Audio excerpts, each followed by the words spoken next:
Le procès des massacres du 28 septembre 2009, qui a débuté le 28 septembre 2022, tend vers sa fin. Ce même procès qui a fait parler assez de personnes, qui a fait couler assez d'encre de salive, qui a fait l'objet de médiatisation dans toute la sous-région, est à sa phase finale. Et au cours de ce procès, beaucoup sont venus témoigner à la barre, à charge ou à décharge contre les accusés à la barre. Et même des victimes sont venues partager leur histoire triste qu'ils ont eu à vivre le jour du 28 septembre 2009. Pour la petite histoire, pour rafraîchir un peu les mémoires, c'est suite à la mort du feu président Lansana Conté en 2008 que le CNDD, entendait par là le Conseil national pour la démocratie et le développement, à sa tête le capitaine Moussa Dadis Camara, accompagné de son bras droit, le général Sekouba Konaté, autrement appelé El Tigre, sont venus à travers un coup d'État. Ils ont suspendu la Constitution pour s'accaparer du pouvoir. Le capitaine Moussa Dadis Camara s'est présenté hier soir comme le nouveau président de la République.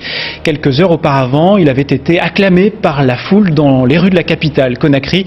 La junte militaire promet d'organiser des élections libres fin décembre 2010. Luc Lagambouché. Hier chef des putschistes, le voilà aujourd'hui chef de l'État. Le capitaine Moussa Dadis Camara, ancien chef de la section carburant au service des armées, a donc pris du grade et cela méritait bien une parade dans les rues de Conakry.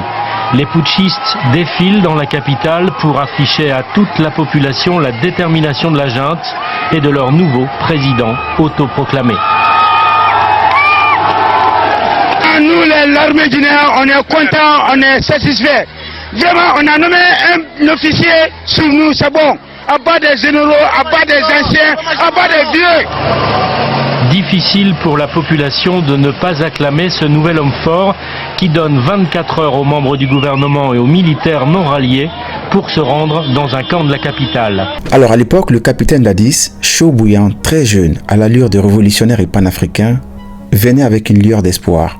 Et sa posture, son engagement à lutter contre la corruption rappelait un peu l'image du feu capitaine Thomas Sankara du Burkina Faso. Donc dans sa lutte contre la corruption et le détournement des deniers publics, le capitaine Moussa Dadis Camara n'hésitait pas, lui-même, pour des questions de transparence, d'interroger les chefs d'entreprise et les anciens ministres. Et ces séances d'interrogation étaient télévisées et qu'on appelait les Dadis Show. Monsieur Pachenko, les autres là, ils ont parlé. Tu as parlé. Est-ce que quelqu'un a applaudi ici? Est-ce que ce qu'il a dit réellement, il a menti ou bien il n'a pas menti, objectivement? Ça c'est l'affaire interne à la Guinée. Je n'entre pas dans la politique. Tu parles comme ça, je te renvoie. S'il te plaît, viens là. Moi, monsieur. Regardez-moi ça. Des grands mafieux comme ça, vous êtes en train de faire la mafiosie. Vous voulez distorder les relations entre la Russie et la Guinée. Regardez-moi ça. Un Guinéen se retrouve en Russie là-bas. Il peut parler comme ça? Excusez-moi, monsieur le président. Excusez-moi. C'est comme ça que vous avez marché sur la Guinée. Vous vous êtes embourbé avec l'ancien gouvernement. Qui a parlé? Est-ce que je t'ai parlé? Je t'ai interrompu? Quand ces gens ont parlé, j'ai parlé? Mais malheureusement, après quelques temps à la tête du pouvoir guinéen, le peuple se questionnait sur ses intentions à diriger cette transition. Parce que le discours de l'homme changeait de temps en temps sur ses intentions à se présenter aux élections prochaines. C'est ce qui a mené le peuple à sortir manifester pour le rétablissement de la démocratie, le 28 septembre 2009. Et malheureusement, ce jour du 28 septembre reste gravé dans nos têtes parce que ça a été un jour de carnage, un jour de terreur, un jour de tristesse. Beaucoup de personnes se rendent au stade du 28 septembre en République de Guinée, dans la commune de Dixine, pour manifester. Mais malheureusement, des centaines de personnes ont été dans ce stade. À la suite du massacre du 28 septembre 2009, Sekouba Konaté semble prendre ses distances avec Dadis Camara et essaye d'arrêter Boubacar Diakité, estimé responsable du massacre, mais il en aurait été empêché par Moussa Dadis Camara lui-même. Alors, le 3 décembre 2009, alors que Sekouba Konaté est en voyage au Liban, Boubacar Diakité ouvre le feu sur Moussa Dadis Camara et le blesse grièvement.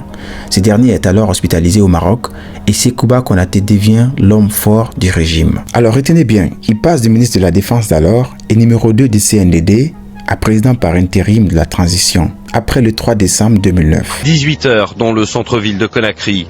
Des coups de feu retentissent dans la base militaire où le capitaine Moussa Dadis Camara a ses quartiers. Les échanges sont nourris, ils vont durer un quart d'heure. Le chef de la junte militaire aurait été blessé par balle par son aide de camp, Aboubacar Diakité, dit Toumba, ici à l'image, le chef des Bérets Rouges, la garde présidentielle. Selon son porte-parole, Moussa Dadis Camara est hors de danger. Maintenant, revenons un peu au déroulement du procès.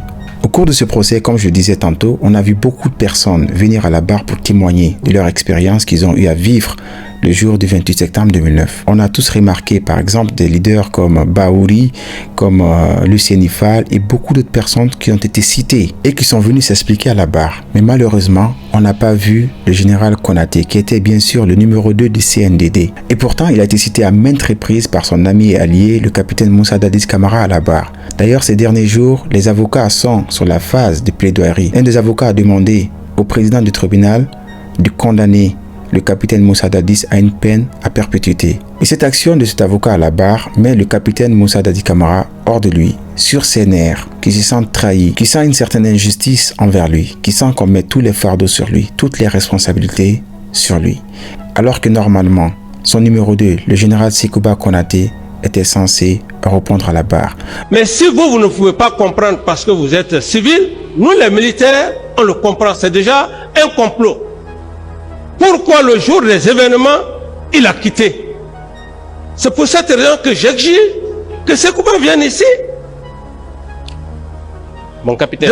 S'il vous plaît, vous avez posé une question, laissez-moi aller au bout de mes idées, ou bien je ne réponds plus à vos questions. Allez-y. Voilà. Donc, ce comportement est douteux. Deuxièmement, M. Toumba a été très clair devant le tribunal que le jour des événements du 28 septembre, qu'il a vécu les événements du 28 septembre et que les éléments de Sekouba puissamment armés étaient en mouvement. Quel mouvement?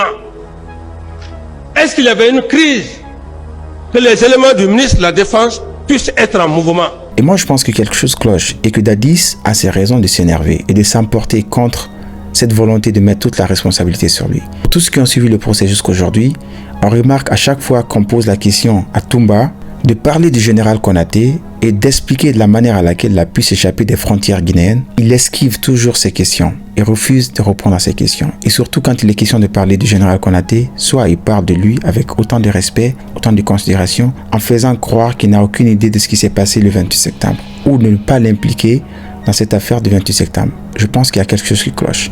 Cela ne veut pas dire que Dadis n'est pas responsable de ce qui s'est passé, ou alors qu'il n'a pas de connaissance par rapport à ce qui s'est déroulé le jour du 28 septembre 2009 au stade. Mais il ne faut pas aussi négliger le fait que Konaté a son mot à dire. Et Konaté, justement, était le numéro 2 du CNDD et qui n'est pas aussi sain comme certains le pensent. Et même Toumba n'est pas sain. Ce sont des gens qui sont venus au pouvoir par les armes. Nul d'entre eux n'est vraiment sain. Et ils ont leur mot à dire. Et pour que justice soit rendue et que lumière soit faite sur les auteurs de ces crimes, je pense que le général Konaté et tous ces gens cités lors de ce procès par les accusés doivent venir à la barre pour donner leur version des faits. Et vous, qu'en pensez-vous? Moussa Dadis Camara, Moussa Tchegboro Camara, Blaise Goumou, Abdoulaye Chérif Diaby, Marcel Guilavogui, Claude Pivi alias Coplan à la réclusion criminelle à perpétuité avec une période de sûreté de 30 ans. 2. Alpha Amadou Baldé, par défaut, à la réclusion criminelle à perpétuité avec une période de sûreté de 30 ans. 3. Ibrahima Kamara alias Kalonzo, Aboubacar Sidiki Diakité alias Toumba et Paul Mansa Guilavogui à 15 ans de réclusion criminelle. 4. Mamadou Aliou Keta et Cessé Raphaël Haba à 14 ans de réclusion criminelle. Décerné mandat d'arrêt contre les accusés Alpha Amadou Baldé et Claude Pivi alias Coplan. Le tout en application des dispositions des articles 6, 114, 116, 194, 195, 196, 197, 198, 199, 207, 267, 268, 269, 332, 232, 233, 234, 235, 236 du Code pénal